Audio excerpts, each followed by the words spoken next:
Well, hello again, fellow campers and canoe trippers. What I'm going to do in this next video is talk a little bit about survival and a lot about what I keep inside of my personal flotation device in the way of survival gear. My one main worry, survival-wise, in the boundary waters and up in canoe country, is losing the canoe and all the gear in it. If the canoe goes over, you can always drag it to shore and you've got all your camping gear in it ready to go. But if you lose the canoe, you're in a world of hurt. So inside the pockets of my life jacket, I carry everything I need to get along until I'm found. Now, before I get started, I want to talk about why I have an interest in this thing. When I was a kid, growing up in the 40s and 50s, the Second World War was the big deal for young boys. And I got a whole bunch of these C.B. Cobley books. This one's on survival. One of my favorite pages was this one, where they show the survival kit with all the neat little boxes and bags and flares and knives and all the rest of that stuff, all in a tight little kit that you could survive on. Well, living close to Niagara Falls, there was a Army surplus nearby. So I went up and I would spend my allowance on a lot of different things there. What I still have from those days is this Army surplus World War II gas shelter. And I probably bought about 4 of these for 50 cents a piece, and this is the last one I have left, and I keep it on my desk as a paperweight. What it is a big plastic bag that fits over your body with a clear plastic window to look out of. And it pulls out and folds out. And I thought it would be neat for canoeing when I was in Boy Scouts. That would make a real good shelter. Well, they were actually kind of crumbly and they were stiff and they really didn't work out too well. The other thing I bought a lot of were these canned food rations. I sure wish that I could find empty cans like this, the processed meat cans with a key on the bottom. I'd like to be able to find them empty, and then I could put rations and a knife and matches and all the little bits of odds and ends gear you need in it, and then seal it up, and it's just the right size to slip into your pocket when you went out on a hike or something like that. But I've never been able to find empty cans anyplace. This kit by the Tacoma Mountain Rescue people was one of the best little pocket kits. It had in it everything you needed to get along overnight. And what they show you on the cover is the things that they have inside. You'd be able to make a fire, have something warm to drink, and a shelter. And because it came in a metal can, you could heat a bouillon cube or tea or something like that in it. The modern kits all come in a plastic box, and you really can't do anything with that. Now, in these surplus stores, I fell in love with lots of stuff. So through the years, I've kept buying all kinds of goodies. Ration boxes, blankets, fishing kits, the compressed fuel tablets that work really, really well.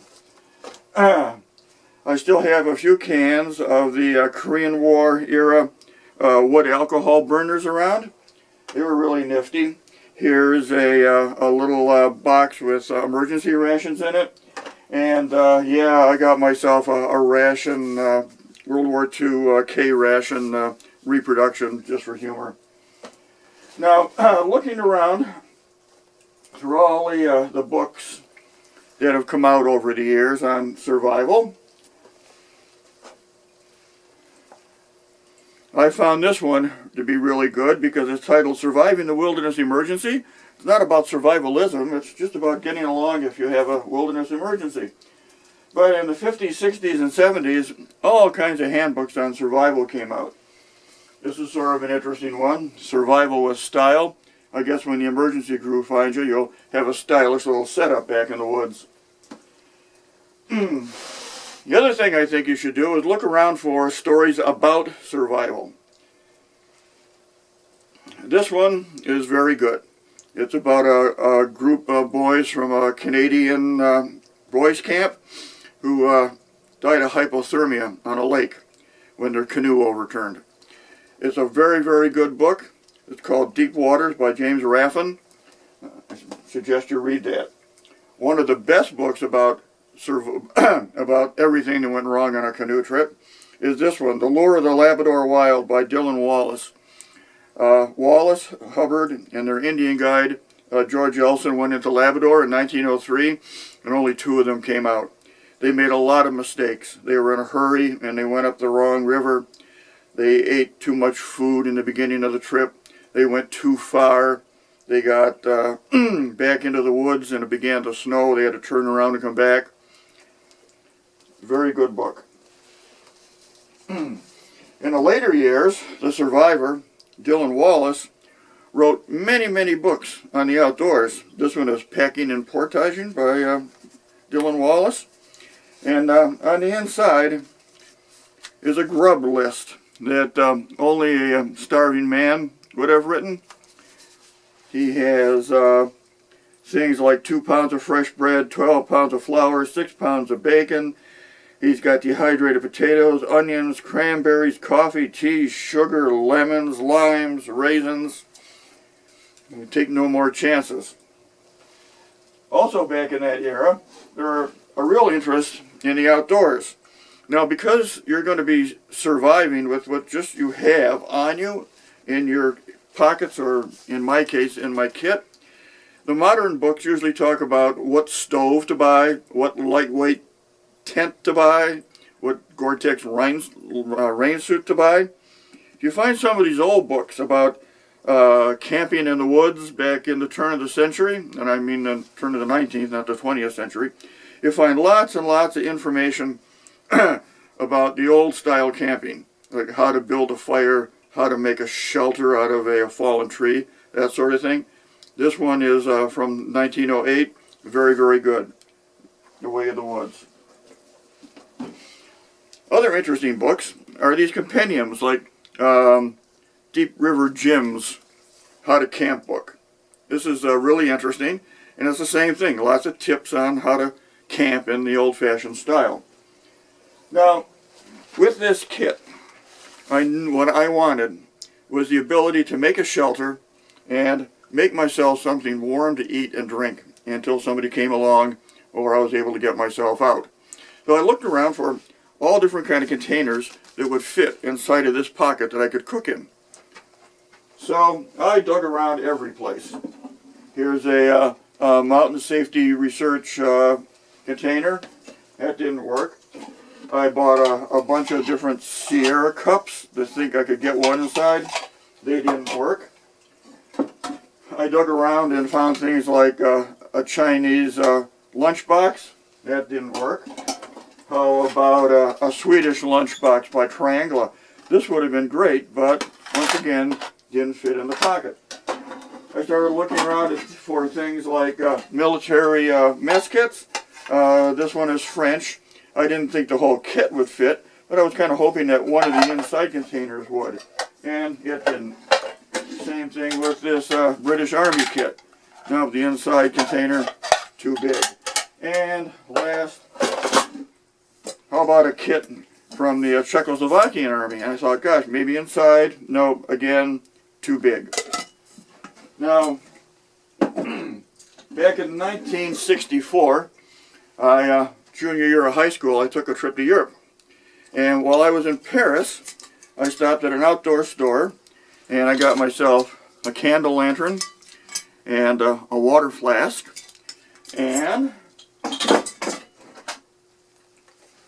lunchbox. Now, for many years, in fact until the early 60s, this is what I put my survival gear in. I really didn't have anything in the pockets of my life jacket.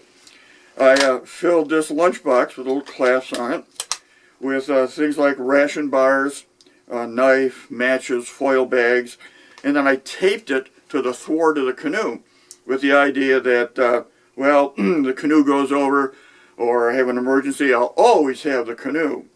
Well, that after reading some of these outdoor adventure books and that sort of thing, I discovered that many times the canoe blows away and you're left without any equipment. Now, in choosing equipment, I think the thing to do is look around for a book that really talks about the area you're in. If you're living in the Southwest, you might want to read about some survival problems out there. Same thing with Alaska. Now for the boundary waters, there was a very, very good book called Lost in the Wild by Gary Griffith. It was about two survival situations. One was a young guide who walked into the woods to try and find a portage trail, fell, hit his head, knocked himself out, and found himself alone in the woods, and he had to walk out. The other story is about a young fellow who went for a hike and was used to hiking in the southern part of the United States where there's like large open parkland, okay? Well, he ended up on overgrown logging trails in northern Minnesota and got lost. Survived only by getting himself into a hollow tree trunk and waiting there for rescue. So, what I'm going to do next is I'm going to break down the jacket. I'm going to show off all the items inside of it. I have some more things on the table that I'll show you in more detail. And then we'll look at all that and continue on with part 2 in just a minute.